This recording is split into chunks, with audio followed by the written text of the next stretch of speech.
দর্শক অনেকে মনে করতে পারেন যে আমি বিএনপিকে চাছাছোলা করতে বসেছি। আলটিমেটলি বিএনপিকে চাছাছোলা করতে বসি নাই। আমরা অনেকবার বলেছি আমরা গ্রামে গঞ্জে প্রচুর ঘুরে বেড়াই, গ্রামে গঞ্জে বিভিন্ন জায়গায় যাই।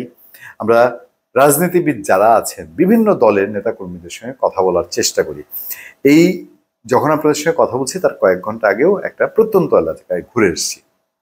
ঘুরে এসে আমার যেটা রিয়েলাইজেশন হয়েছে বাংলাদেশে, সেই রিয়েলাইজেশনটা হলো আমি তিনটা স্তরে আপনাদেরকে এটা বলতে চাই, খুব সংক্ষেপে বলবো। তার আগে জানাই যে বাংলাদেশে নির্বাচন কবে, আগামী ডিসেম্বর, আগামী জুন, এখনো একটা তেলিসমাতি দোলাচলের মধ্যে। একবার বলতেছে স্বল্প সংস্কার হইলে ডিসেম্বরে, আরেকবার দীর্ঘ সংস্কার হইলে জুনে। স্বল্প সংস্কার দীর্ঘ সংস্কারে এখনো কোনো সুরাহা হয়নি। তার মধ্যে একটা খবর, প্রধান উপদেষ্টা ডক্টর মোহাম্মদ ইউনূসের প্রেস উইং, আলোচিত একটা প্রেস উইং, বাংলাদেশে যাবৎকালে আমার মনে হয় সবচেয়ে আলোচিত বিতর্কিত প্রেস উইং এর মধ্যে একটা। সেই প্রেস উইং একবার একটা প্রেস রিলিজ দিয়েছে। সেই প্রেস রিলিজটায় বা বিবৃতি দিয়েছে, বিবৃতিটার কিছু অংশ আমি আপনাদেরকে পড়ে বলি। দ্বিতীয় ধাপেরটা দিয়ে রিপোর্ট আগে শুরু করা হয়েছে। আগামী ডিসেম্বর থেকে জুন মাসের মধ্যে জাতীয় নির্বাচন করতে সংস্কার কার্যক্রম এগিয়ে নেওয়ার তাগিদ দিয়েছেন প্রধান উপদেষ্টা এবং জাতীয় ঐক্যমত্য কমিশনের চেয়ারম্যান অধ্যাপক ডক্টর মোহাম্মদ ইউনূস। ঐক্যমত্য কমিশনের 2 সদস্যের সঙ্গে বৈঠকে তিনি এই তাগিদ দেন। আচ্ছা, বৈঠকের পর রাত 8টার দিকে প্রধান উপদেষ্টার প্রেস উইং থেকে জানানো হয়, আমি একটা প্যারা একটু কে ওখানে ছিলেন সেটা ড্রপ করে যাচ্ছে। আচ্ছা, একটু বলি। সেখানে ছিলেন যে ঐক্যমত্য কমিশনের সভাপতি, সহসভাপতি অধ্যাপক আলী রিয়াজ ও সদস্য বদিউল আলম মজুমদার, আর প্রধান উপদেষ্টার বিশেষ সহকারী ঐক্যমত গঠন মনির হায়দার, একজন প্রথিতযশা সাংবাদিক, আপনারা জানেন। তার সম্পর্কে আমরা পরবর্তীতে আলোচনা করব। খুবই দক্ষ মানুষ। এবং একটা কথা বলি না যে এই সরকারের সাথে বিএনপির চূড়ান্ত বিরোধ, যে একেবারে মার কাট জ্বালিয়ে দাও, পুড়িয়ে দাও, এই পর্যায়ে যাওয়ার মতন অবস্থা এখনো হয়নি। আচ্ছা, সেখানে মনির হায়দার ছিলেন। বৈঠকের পর রাত 8টার দিকে প্রধান উপদেষ্টা প্রেস উইং থেকে জানানো হয় ডিসেম্বরের মধ্যে নির্বাচন আয়োজনে সংস্কার কার্যক্রম দ্রুত এগিয়ে নিতে প্রধান উপদেষ্টা তাগিদ দিয়েছেন। ডিসেম্বরের মধ্যে, মে মাস চলছে, তাই তো? তো ডিসেম্বরের মধ্যে এই জুন মাস, এপ্রিল মাস চলছে, তারা নির্বাচন করবে এরকম বলে একটা প্রেস রিলিজ দিয়েছে। এরপরে মনে হয় হুলস্থুল লেগে গেছে। বিএনপি ডিসেম্বরের মধ্যে চায়, বিএনপি 16 তারিখ প্রধান উপদেষ্টার সঙ্গে বসতে চায় এইটাই আদায় করার জন্য, ডিসেম্বরের কত তারিখ নির্বাচন বা ডিসেম্বরের নির্বাচন এটা স্পষ্ট জানার জন্য। তো তাহলে সবাই লাফিয়ে উঠেছে যে তাহলে নির্বাচন ডিসেম্বরে হয়ে যাচ্ছে। তবে রাত 9:15টার পর বিজ্ঞপ্তি সংশোধন করে প্রেস উইং। এইখানে তারপরে ধাক্কাটা খাইছে।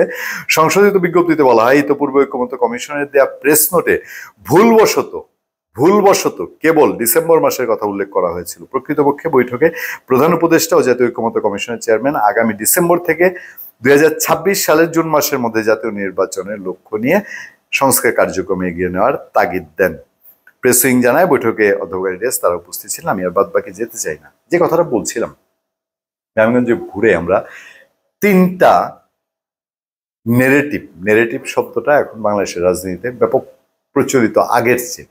তো আমরা সেরকম তিনটা নেরেটিভ সম্পর্কে ধারণা পেয়েছি। আপনারা বলবেন যে আমাদের ধারণা ভুল না সত্য, বা আমরা কোনো জায়গায় ভুল বুঝেছি কিনা। প্রথম নেরেটিভটা হলো, একটা ধারণা তৈরি করা হয়েছে এরকম যে এই সরকার যদি আইন শৃঙ্খলাটা মোটামুটি নিয়ন্ত্রণে রাখতে পারে তাইলে এই সরকারকে বিএনপি হটাতে পারবে না।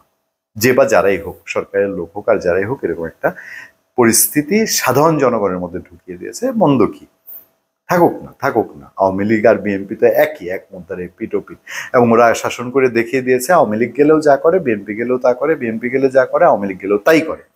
সুতরাং এই সরকার আছে, এই সরকার যদি একটু ভালোভাবে দেশটা চালায় তাহলে ভালো। দ্বিতীয় হলো, বিএনপি এই সরকারকে টেনে নামানোর ক্ষমতা রাখে না। কারণ কি? মাঠে আওয়ামী লীগ নাই, জামাতে ইসলামী সরকারকে নামাইতে চায় না, আর বিএনপির আওয়ামী লীগরে নামাইতে পারে নাই, আর এই সরকারকে নামাইতে পারবে না। আর বড় যারা স্টেক হোল্ডার, সরকার কে থাকবে না থাকবে, তারাও চায় না যে বিএনপি ক্ষমতায় আসুক। তৃতীয়টা হইল, একদম মাঠে মেরে দিয়েছে বিএনপি তৃণমূলের খানিক একটা অংশ। আপনারা যদি প্রত্যেকটা জেলা উপজেলায় নজর দেন, জেলা উপজেলায় দেখবেন 3 থেকে 4 জন এরা বিএনপির আদর্শিক এবং সত্যিকার বিএনপিকে পছন্দ করে এরকম লোক না, কেবল মাসেলম্যান 3 থেকে 4 জন, তারা ওই জেলা উপজেলাগুলো নিয়ন্ত্রণ করে। নিয়ন্ত্রণ কি করে? নিয়ন্ত্রণের মধ্যে দলীয় কার্যক্রম যত না করে তো মাসেল পাওয়ার দিয়ে তারা সব ধান্দাবাজি করে। এই যে বিএনপির উপরে চাঁদাবাজি এবং আপনার দখলদারির সাইনবোর্ডটা লেগেছে, এটার পিছনে ওই লোকগুলা দায়ী। তৃণমূলের যারা সত্যিকার অর্থের বিএনপির লোক তারা সাইড হয়ে গেছে, ভদ্রলোক যারা একটু পলিটিক্স বুঝে কিন্তু ভদ্রতা মান সম্মান বেজে বজায় রেখে চলে, তারা তারা মোটামুটি সাইড হয়ে গেছে। এরা এদের কারণে কথা বলতে পারে না, বলার অবস্থাও নেই। এবং এই প্রেক্ষাপটে ধরেন আওয়ামী লীগ আমলে বিএনপির সভা সমাবেশে যেই পরিমাণ লোক হতো, আমি বলছি আওয়ামী লীগ আমলে, এবং 5 আগস্টের পরপর যদি 2, 4, 5, 10 দিন 15 দিন 1 মাস বলেন বিএনপি প্রোগ্রামে যে পরিমাণ লোক হতো, সেই লোকগুলোর মধ্যে বিএনপির ত্যাগীরা বা যারা অরিজিনাল বিএনপি করে তারা যেরকম সাইড হয়েছে, তৃণমূলের সত্যিকার নেতাকর্মী যারা ওই ধান্দাবাজির মধ্যে নাই, এরা অনেকটা উৎসাহ হারিয়েছে। এখন সভা সমাবেশ করলে সেটা অনেকটা নিশ্চয়ই টের পাওয়া যাবে। কারণটা কি জানেন? কারণটা হলো 5 তারিখের পরে নিঃস্বার্থভাবে তৃণমূলের ওই তেগিরা যারা ওই যে নদী সাঁতরে আওয়ামী লীগের সময়ে বং জঙ্গল সাঁতরে পালায় এসে সভা সমাবেশে যোগ দিত, এরা নিজের পকেটের পয়সা খরচ করে উপজেলা পর্যায়ে জেলা পর্যায়ে বিএনপি প্রোগ্রামগুলোতে প্রথম দিকে গেছে। ওমান গিয়ে দেখে কি প্রোগ্রাম করে সফল করে আসলাম, ওই যে ধান্দাবাজ মাসলম্যানরা এরা এগুলারে শোডাউন করে এলাকায় এসে যে যার মতন করে তার আখের থাপানো শুরু করছে। ফলে একটা এরকম ধারণা প্রচার করা গেছে যে এই যে মাসলম্যানরা তারাই সব পাওয়ারফুল এবং তাদের এখন আর এমপি মন্ত্রী বিএনপির দরকার নেই, দেশ চালাবে দরকার নেই, আমরা তো ভালোই আছি এখন তো সবই করতে পারতেছি, আমাদের তো কেউ বাধা দেয় না। বিএনপির লোকজন তার ওইগুলা করতে এখন কেউ বাধা দিচ্ছে না, সরকারের দিক থেকে তো আর বলা হচ্ছে না যে এরা এগুলো করতেছে, বা 2-4টারে ধরাও হয় না ওই টাইপের, কারণ এদেরকে ছেড়েই দেওয়া হয়েছে বিএনপির কাটার জন্য, ঠিক কিনা? তো এই প্রেক্ষাপটে এই যে 16 ডিসেম্বর তো না, ডিসেম্বরে 2025-এর ডিসেম্বরে নির্বাচন না, বিএনপি 16 তারিখ, আগামী 16 তারিখ, আমি 12 তারিখ কথা বলছি এপ্রিলের, 16 তারিখ প্রধান উপদেষ্টার সঙ্গে দেখা করবে। কি উদ্ধার করতে পারবে, এটা কি সঠিক সিদ্ধান্ত বিএনপি নিল কিনা, আমরা নিশ্চয়ই অদূর ভবিষ্যতে এটা জানতে পারবো আপনাদের মাধ্যমে, বা আমরা আপনাদেরকে জানাবো। ভালো থাকবেন, সুস্থ থাকবেন। আজকে এই পর্যন্তই। বিএনপি রিলেটেড আমরা পরবর্তী আরেকটি আলোচনায় আরো বিস্তারিত আপনাদের জানানোর চেষ্টা করব।